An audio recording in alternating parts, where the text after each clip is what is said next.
안녕하세요. 인생고수의 김수현입니다. 드라마 같은 삶의 무대에서 당당하게 자신만의 소중한 가치를 지켜내는 사람들이 있는데요. 그분들의 삶과 철학, 인생 이야기를 듣는 시간, 인생고수. 오늘 만나볼 인생고수 화면으로 소개해드리겠습니다.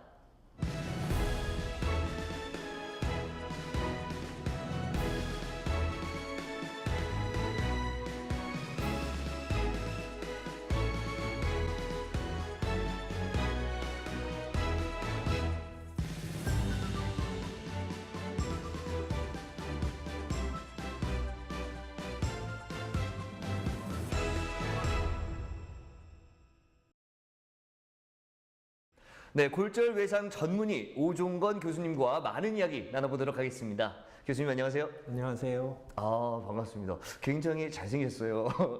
당황스럽습니다. 제가 듣기로는 골절외상 전문의로 활동을 하고 계신데 골절외상 전문의는 다른 외과나 다른 분야랑 좀 많이 다른가요? 정형외과 분야에서 네. 전공이 여러 가지가 있죠. 그런데 예. 일반적으로 알려진 것이 관절 전문, 그다음에 인공관절 이런 쪽에 업무가 많은데 저는 다른 거 안 하고 골절 치료만 담당하고 있습니다. 그러니까 골절, 그러니까 부러지거나 네. 이런 것만 담당하시는 거예요? 네. 그럼 특별히 골절을 전공으로 하신 이유가 있으실까요?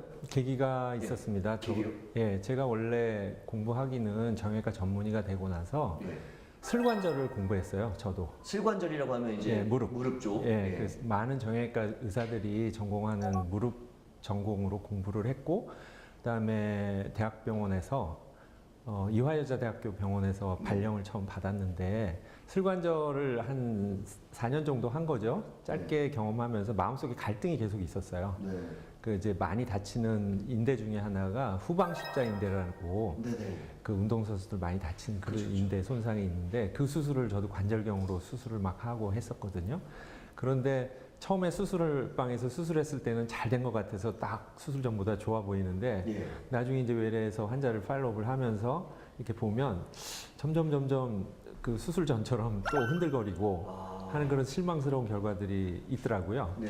근데 그 당시에 저는 이제 제가 초보자라서 아마 이런 일이 있나 보다 그랬는데 당시에 굉장히 이름난 그 슬관절 전문 교수님들한테 수술을 받고 네. 어떤 평가를 받기 위해서 저한테 외래로 찾아온 분들을 제가 이렇게 만져보니까 예. 그분들도 또 수술 후에 이렇게 흔들리더라고요. 똑같아요. 네. 네. 그래서 이거는 내가 아무리 수술 잘 해도 안 되는 뭔가가 있는 거 아닌가 하는 예. 그런 회의가 들었었어요. 그래서 이제 관의 사정 때문에 제가 전공을 바꿔야 될 상황에서 네. 이렇게 고민을 해보니까 골절이라는 분야가 한번 해보면 좀 흥미롭지 않겠나 네. 하는 그런 생각을 특이하게 했습니다. 네. 근데 그 당시에 이제 도전하실 때 골절 외상이 전문 분야로 좀 나눠져 있지는 않았죠. 거의 네. 없었죠. 그러면 전문의가 없었고 전공 자체가 없으면 공부는 어떻게 하셨어요? 한마디로 말씀드리면 독학을 했습니다. 네, 그래서 되게 독학을 통해서 제가 이 한 분야의 전문가로 되는 과정을 이렇게 긴 기간 거쳐왔기 때문에 네.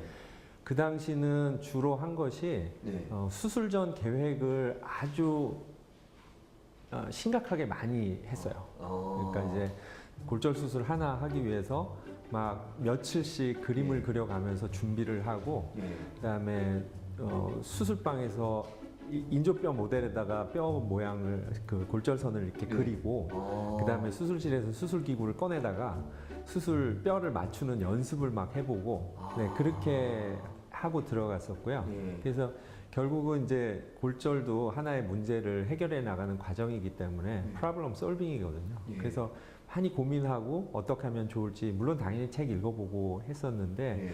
그 스스로 고민을 깊이 하면서 이 문제를 어떻게 해결할까 이렇게 고민하면서 길을 찾아갔던 과정이 네. 제가 이렇게 골절을 전문가로서 네. 커가는 과정이었던 것 같습니다.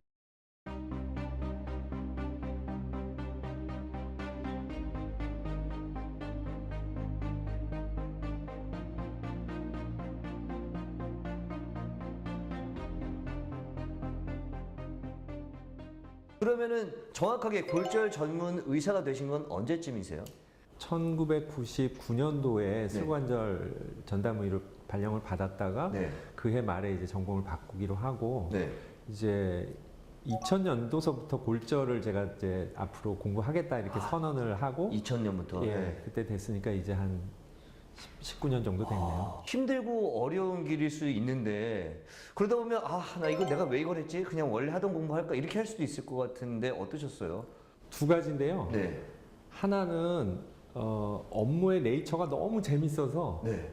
이 골절 이거 어떻게 하면 해결할까? 그 고민하는 과정. 그리고 제가 그거를 계획했던 대로 수술방에서 잘 돼가지고 네. 수술이 잘 돼서 그 수술 후 내가 만든 그 엑스레이를 바라볼 때 네. 그 만족감 그리고 그로 인해서 환자가 결과가 좋아서 잘 낫고 고마워하고 복귀하는 거를 볼 때 그 만족감은 네. 굉장히 딴 거하고 비교하기 어렵습니다. 아. 그래서 이제 그거 때문에 사실 제가 이 일을 하게 된 게 사실 힘들다고 그 자체가 힘들다고는 많이 생각 안 했던 것 같아요. 근데 이제 이 업무를 전문가로 인정하면서도 네. 여전히 또 뭐랄까 견제하는 네. 그런 분들과의 이런 어떤 사회적인 구도 속에서 갈등도 계속 있었고 예. 네, 그런 부분은 여전히 힘들었었던 것 같습니다.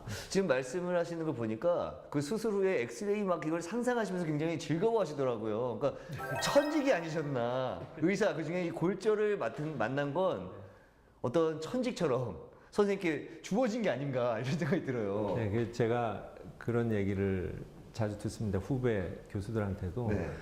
아니 선생님은 하루 종일 수술하고 나왔는데 왜 피곤해하질 않느냐 그런 이야기를 해요. 그래서 네. 저는 사실 몰랐어요. 제가 수술을 하루 종일 뭐 네. 여러 건의 수술을 하고 나왔는데 그렇게 힘들어 보이지 않는다는 사실을. 그런데 이제 돌이켜 보니까 수술실 간호사들 그렇고 제 제자들도 그렇고 저는 수술방에서 되게 눈빛이 재밌어하는 눈빛이래요. 그래서 그 과정이 되게 즐겁고 하다 보니까 예. 그거를 힘들다고 잘 안 느끼고 일을 하고 있는 것 같더라고요. 네.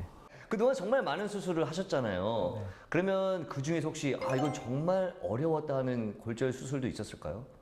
저희가 골절을 표현할 때 personality of fracture라는 표현을 씁니다. 네. 사람이 얼굴이 다르고 사람마다 성품이 다 다르듯이 골절도 하나하나 다 다르다 이런 표현이거든요. 네. 그래서 어제 한 수술을 잘한 그 경험으로 네. 오늘 수술을 잘할 수 없는 게 골절인 것 같아요. 네. 그래서 네. 매 골절 하나하나마다 준비를 철저하게 하고 네. 마음가짐을 단단히 하고 들어가서 할 때 어려운 골절도 수월하게 하고 나올 수 있지만 네. 제가 제자들 가르칠 때 맨날 하는 말 중에 하나가 just do it mentality로 수술하면 안 된다. 저거 골절? 들어가서 하지. 이렇게 하고 들어갔을 때 오히려 더 어려운 일을 겪게 되는 일이 많거든요. 네, 그래서 골절 수술 정말 어려운 수술입니다. 네. 그리고 제가 개인적으로 가장 어려웠던 수술로 기억에 남는 수술 하나가 네. 제가 골절을 전공으로 시작한 지 한 2년째쯤 됐을 때 했던 수술인데 예. 이 골반 6층 높이에서 떨어졌던 여자분이 예. 골반을 심하게 다쳐서 수술했는데 골반도 많이 부러지고 그러면 이제 뱃속에 피가 많이 나기 때문에 네. 어려운 수술이거든요. 그리고 이제 이 고관절이라고 하죠. 네. 이 비구 부분이 네. 고관절의 비구 쪽 소켓이 깨져서 움직이는 면이 깨진 관절 내 골절인데 네. 그 부분을 1mm도 어긋나지 않게 다 잘 맞춰야만 나중에 그 관절을 잘 쓸 수 있는 거거든요. 네. 왜냐면 이제 외상후 관절염이 생기니까. 그런데 거기는 들여다 볼 수가 없고 오히려 배로 들어가서 바깥쪽을 맞춰가지고 관절면 안을 딱 맞춰야 되는 되게 어려운 수술이죠. 근데 정형외과 수술 그러면 보통 팔다리 수술하고 그다음에 또 뭐 지혈대 감고 하니까 수술할 땐 피 안 나고 그러는데 정형외과 수술 중에 드물게 이 배를 열고 수술을 하는 수술이거든요. 그래서 방광도 밀어내고 속안의 혈관 뭐 이런 것들을 다 큰 혈관이 눈앞에서 팔짝팔짝 뛰는 그런 모습까지 봐가면서 수술해야 되기 때문에 네. 굉장히 어려운 수술이죠. 근데 그때 제가 경험이 아직 많지 않던 시절에 그 수술을 이제 해야 되는 그런 상황이어서 네. 굉장히 어렵게 수술을 하고 그 막 피가 나고 하는 상황에서 그 제 심장 박동수가 막 빨리 뛰는 것을 제가 스스로 느끼고 하면서 네. 어렵게 수술해서 치료했던 기억이 납니다. 경과는 잘 네. 됐네요. 다행이네요. 네. 지금 이렇게 사람들이 골절 전문 명이라고 부르잖아요. 부끄럽습니다. 네, 굉장히 이만큼 이 골절에 대해서 관심이 많으시고 또 치료를 잘 하고 계시기 때문에 많은 분들이 명이라고 부르는 것 같은데 혹시 개인적으로 그 만든 골절 치료법이나 뭐 수술법 이런 것도 있나요? 기분 좋은 얘기 하나 있습니다. 아, 있나요? 네, 제가 골절 중에 고평부 골절이라는 게 있어요. 좀 어려운 용어인데. 고평부 골절이요? 네, 그러니까 어느 정강이뼈 맨 위에 네. 무릎 관절의 아래쪽 부위를 이루는 예. 관절면이 부러지는 건데, 예를 들면 뭐 위에서 쿵 뛰어내리다가 이렇게 쾅 땅을 디디게 되면 이 두 뼈가 이렇게 쾅 부딪히면서 이 관절면이 으깨지는 골절이거든요. 예, 그래서 보통 이제 그 골절이 무릎의 바깥쪽 부분이 많이 깨지거든요. 네. 네, 많이 깨지는데 그게 바깥쪽의 앞쪽하고 뒤쪽이 깨지면 네. 보통은 두 군데를 째고 수술을 해야 돼요. 이 바깥쪽의 앞쪽과 뒤쪽 두 군데를 째고 수술을 전통적으로 해왔었거든요. 예. 근데 이제 앞에는 뭐 신경이나 혈관 이런 게 별로 없어서 일반적으로 잘 할 수 있는 어프로치인데 뒤쪽 바깥쪽은 정말 그 신경 혈관들이 다 지나가고 근육이 많아가지고 시야도 좁고 위험하고 그래서 어프로치가 굉장히 어렵거든요. 그런데도 앞과 뒤가 다 부러지면 할 수 없이 의사들이 마음은 불편하지만 네. 앞뒤를 다 째고 하는 그런 수술을 해왔었는데 네. 제가 한 10년간 고민하다가 그 앞에만 째고 네. 뒤를 안 째고 뒤에까지 다 고정하는 방법을 고안해냈습니다. 예. 네, 그래서 이를테면 세계 최초죠. 그래서 저하고 함께 일하는 네. 제 제자 조재우 교수하고 같이 논문을 하나 썼는데 예. 그 Journal of Orthopedic Trauma라고 우리로 치면 뭐 북미 골절 학회지 네. 이런 개념입니다. 그래서 이제 소위 말하는 우리 골절 업계에서는 이제 세계에서 제일 알아주는 저널이죠. 네. 거기다 논문을 이거를 실었어요. 새로운 수술 방법으로. 예. 근데 이게 굉장히 히트 작품이 됐어요. 네, 그래서 뭐 미국 서전들하고 그다음에 유럽 심지어는 이집트에서까지 네. 수술 방법을 따라하고 제 논문을 심사했던 친구를 우연히 만났어요. 학회에서. 미국에서 논문 머신으로 불리는 마이클 가드너라는 친구인데 우연히 옆자리에 앉아서 얘기를 하는데 뭐 얘기하다가 제가 그거 강의했다고 그랬더니 저를 이렇게 보면서 얘기를 하더라고요. 네가 그 논문 쓰내냐? 그래서 나다. 그랬더니 그 논문 내가 심사했다. 네, 그러는 거예요. 그러면서 하는 얘기가 논문을 심사를 자기가 많이 하고 자기도 논문 많이 썼는데 그 논문이 내가 왜 이 생각을 못했을까 하고 참 이렇게 손을 쳤던 그런 몇 안 되는 논문 중에 하나였다고 정말 축하한다고 얘기하더라고요. 정말 대단한 논문을 발표하신 거잖아요. 그러면 수술 결과도 뭐 훨씬 좋죠. 심지어 훨씬 좋아요. 네, 훨씬 좋죠. 왜냐하면 뒤를 그 혈관을 제쳐가면서 굉장히 많이 째야 되는 부분을 거의 없애다시피 하고 한쪽으로 하니까.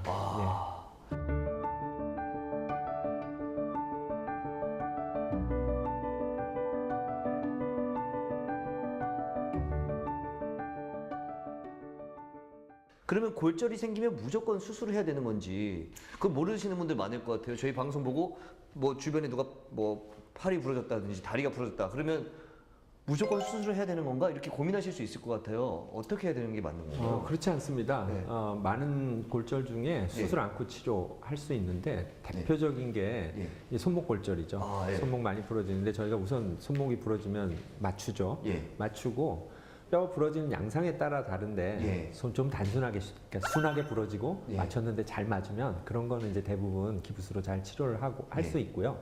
특히 손목은 한 달이나 한 달 반 정도 기부스를 했다가 움직여도 관절이 오랫동안 굳고 그렇게 잘 안 해요. 그리고 이제 또 어깨, 특히 어깨. 할머니들 이런데 또 잘 부러지시는데 이런 골절은 땅을 디디지 않고 하기 때문에 이제 수술 않고 치료를 할 수 있습니다. 그런데 뭐 팔꿈치 주변이라 특히 이 다리 쪽 골절들은 대부분 수술이 필요하죠. 그렇군요. 일단은 무조건 수술하는 건 아니지만 의사분들의 어떤 그 처방을 잘 따라야 되고 그렇죠. 좀 심하다 싶으면 이제 전문의를 찾아가서 치료를 받아야 된다.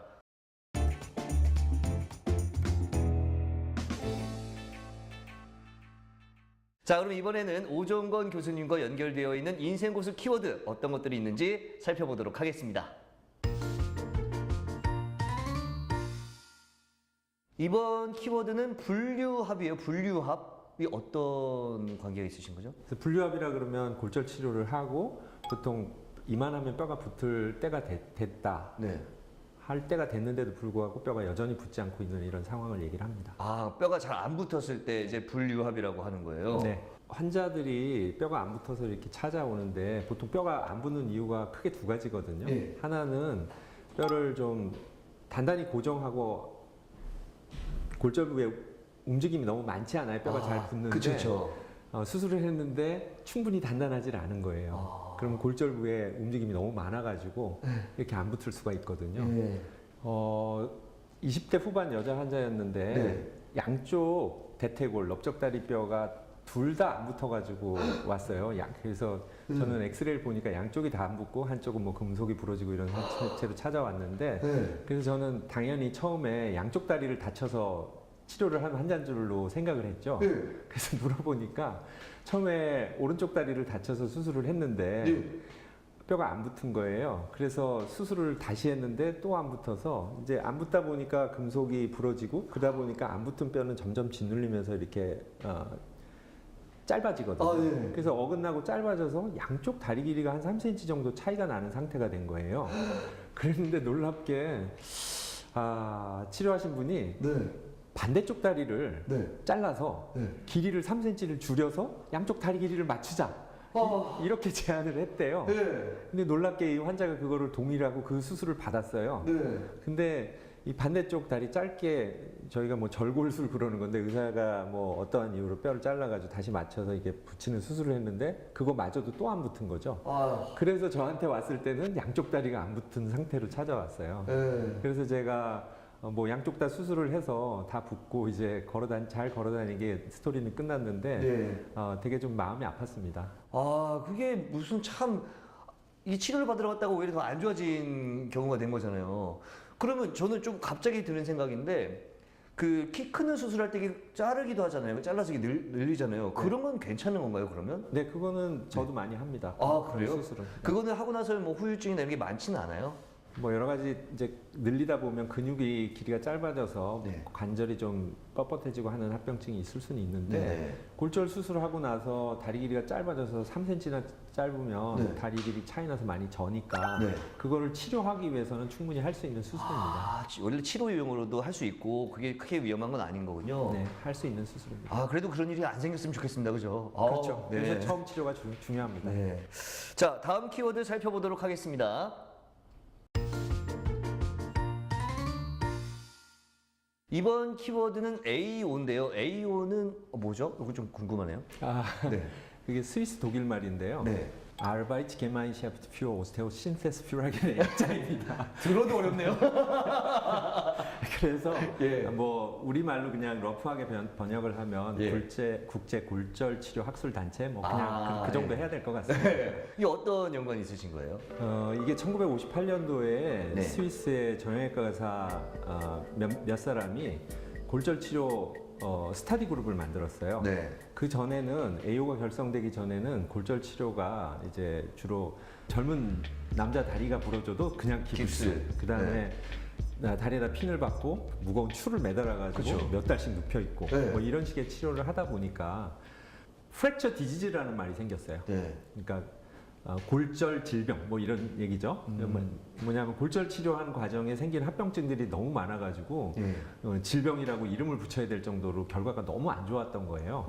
그래서 이 스위스 의사 몇 사람이 우리가 이 골절 치료를 지금처럼 해서는 안 되겠다. 그래서 보다 적극적으로 수술을 해서 사람들을 눕히지 않고 치료를 해야 되겠다. 그렇게 해서 뼈도 붙이지만 좋은 위치에서 붙이지만 빨리 기능을 회복해서 사회로 복귀시키는 걸 목적으로 하자. 이렇게 이제 스터디 그룹을 만들었는데 그게 굉장히 성공적으로 돼서 지금 60년이 지났는데 뭐 전 세계에 5개 지부가 있어요. 뭐 유럽, 뭐 미국 뭐 이런 식으로 거기서 이제 해마다 골절 치료를 이제 위해서 많은 교육을 합니다. 그래서 우리나라도 그 AO 인터내셔널에 속한 AO 트라우마 코리아라는 저희 단체가 조직이 돼 있고요.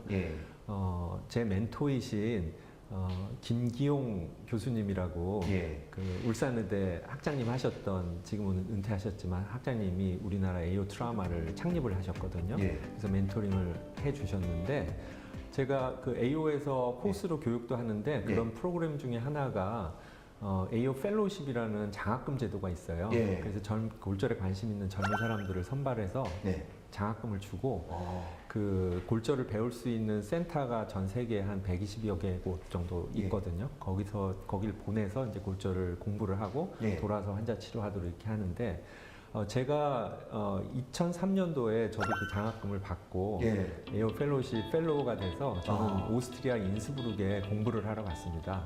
그래서 정말 그 AO에서 무료로 돈 다 대줘가지고 공부를 할 수 있도록 해준 거죠.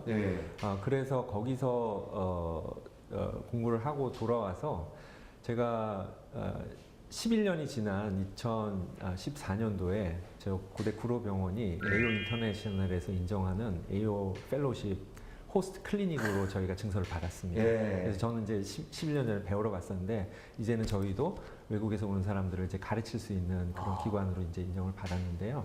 그래서 1년에 한 2명, 3명 정도가 장학금을 받아서 오고 올해는 특히 기분 좋은 게 미국에서 한 친구가 오고요. 그 다음에 네덜란드에서 한 친구, 그 다음에 아랍에미리트에서 이렇게 한 친구가 옵니다. 자, 다음 키워드 살펴보도록 하겠습니다. 이번 키워드는 외상후 만성 골수염인데 이거는 또 어떤 연관이 있으신지? 네. 제가 이제 골절 계속 치료하다 보니까 골절 관련된 합병증도 치료를 하는데 그 중에 하나가 이제 끝판왕이죠. 끝판왕. 골절 합병증의 끝판왕이라고 할 수 있는 게 이제 외상후 만성 골수염인데 저희가 이거를 난치병이라고 이렇게 하는 정형외과 의사들끼리도 하는 이유가 치료에서 잘 낫질 않고 그 다음에 또 재발이 또 잘해요. 그러다 보니까 난치병이라고 부르는데 한 7, 8년 전에 50대 후반 남자분이 오셨는데 발뒤꿈치뼈에 골수염이 있어서 오셨어요. 근데 한 10살 되기 전에 아마 어려서 다쳤는데 그때 감염이 생긴 게 한 50년간 낫지 않고 이제 계속 지내셨던 모양이에요. 그래서 제가 전공의 때 배울 때 발뒤꿈치뼈에 골수염이 생기면 뭐 이런저런 수술 방법인데 맨 마지막 방법은 절단술이다. 이렇게 써있던 그거거든요. 근데 하여튼 제가 이런저런 방법으로 치료를 했는데 잘 나으셨어요. 다행이네요. 잘 나셔서 지금 8년 된 지금까지도 재발 없이 잘 지내고 계시거든요. 근데 이제 그때 한 1년쯤 지나서 다 낫고 고름도 안 나오고 해서 제가 이제 좀 나으신 것 같아요 했는데 그 환자분이 어머니가 연로하신 어머니 살아 계셨더라고요. 그래서 어머니가 주신 선물이라고 하면서 조그만 걸 들고 오셨는데 이렇게 울먹울먹 하면서 그걸 전해 주시는데 그런 얘기를 하시는 거예요. 어머니가 우리 아들이 이제 드디어 마음 놓고 샤워를 할 수 있게 됐다고 너무 고맙다고 가서 전해달라고 이렇게 얘기를 하시는 거예요. 저는 그런 생각을 못 해봤어요. 우리 그냥 샤워 그냥 일상으로 하잖아요. 하는데 이분은 거기서 그러니까. 계속 고름 나오고 하니까 그 고름 나오는데 물이 들어가면 또 안 되니까 이 샤워를 50년간 마음대로 못 하신 거예요. 이게 남들 보기에는 사실 뭐 별거 아닌 것 같아 보이지만 본인은 너무 힘들었고 그걸 바라본 어머니가 그 꼬맹이 아들이 50대 후반이 될 때까지 그걸 계속 바라보면서 너무 속상하셨었는데 그게 이제 해결이 된 거죠. 그래서 제가 이제 의사로서 환자를 치료하다 보니까 뭐 잘 되면 고맙다는 얘기를 이제 많이 들었죠. 그런데 이분이 그때 고맙다고 저한테 표현하는 거는 그 고마움의 정도가 다른 사람들하고 차원이 다르더라고요. 그리고 제가 사실 그 의사가 손으로 뭔가를 해서 한 사람이 평생 동안 이렇게 괴로워하던 문제를 해결해 줄 수 있다는 사실이 너무 좋고 감사하더라고요. 제가 그런 일을 하면서 살아가는 게. 그래서 그때 이거는 참 의미 있는 일인 것 같다. 그렇군요. 인생고수 키워드 시간을 통해서 우리 오종건 교수님과 함께 골절에 대해서 많이 알 수 있는 시간이었습니다.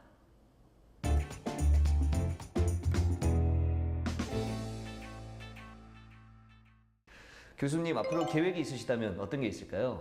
네, 제가 골절 치료 잘하려고 오랫동안 고민하면서 해왔고 나름 잘 해왔다고 이제 자부할 수도 있는데 여전히 많은 환자들이 초기 골절 치료가 잘 안 돼서 찾아오는 환자들이 많은 거를 늘 일상으로 보면서 지내는 게 참 그 안타까움이 많거든요. 그래서 그런 부분을 조금이라도 낫도록 기여할 수 있다면 그게 제일 좋을 것 같다는 생각을 늘 하고요. 그렇게 할 수 있는 방법이 이제 제가 두 가지 정도를 생각했는데 첫 번째는 이제 제자를 기르는 일이라고 생각을 합니다. 그래서 제자들을 이제 골절을 저처럼 하면서 평생을 보낼 사람들을 한 사람이라도 더 만들고 그 사람들이 자기가 앞으로 쭉 보게 될 골절 환자들을 한 명이라도 더 잘 치료하고 그다음에 뭐 바람이라면은 그 친구들이 이제 어떤 교육기관에 있게 되면 더 좋고 그래서 그 다음 제너레이션을 또 교육을 해서 그 사람들의 숫자가 좀 기하급수적으로 늘어났으면 좋겠다 하는 게 이제 한 가지 계획과 바람이고 두 번째는 저희가 그렇게 교육을 해서 이 친구들을 내보냈을 때 이 친구들이 가서 일할 직장이 있어야 되거든요. 그래서 지금도 대학병원에서 골절 환자 많이 보면 병원의 수입에 도움이 되질 않기 때문에 그 부분을 전공으로 하는 사람을 채용을 하지도 않고 하다 보니 이제 골절하는 환자들이 다른 병원으로 또 튕겨져 나가야 되고 하는 일들이 빈번한데 정부에서 이런 골절 환자들을 병원에서 잘 돌보면 그게 병원에서 손해가 되지는 않도록 이렇게 시스템을 좀 만들어 주시면 그거를 재미있게 좀 힘들지만 헌신적으로 할 의사들은 저희가 찾을 수 있지 않을까 하는 생각입니다. 그래서 기회가 되면 그런 보건복지부하고 그런 업무들을 통해서 그런 시스템을 만드는데 제가 기여를 좀 할 수 있으면 하는 것이 바람입니다. 네, 말씀하신 것처럼 많은 제자들이 생기고 또 나라에서 정부에서 또 지원도 많이 생겨서 골절로 인해서 좀 고통받는 환자들이 앞으로 많이 줄고 아예 없어졌으면 제일 좋겠죠. 그랬으면 좋겠습니다. 오늘 나와주셔서 감사합니다. 네, 감사합니다. 인생 이야기를 통해 삶의 지혜를 전하는 인생 고수. 저희는 다음 시간에 또 다른 인생 고수의 이야기를 가지고 돌아오겠습니다. 인생 고수!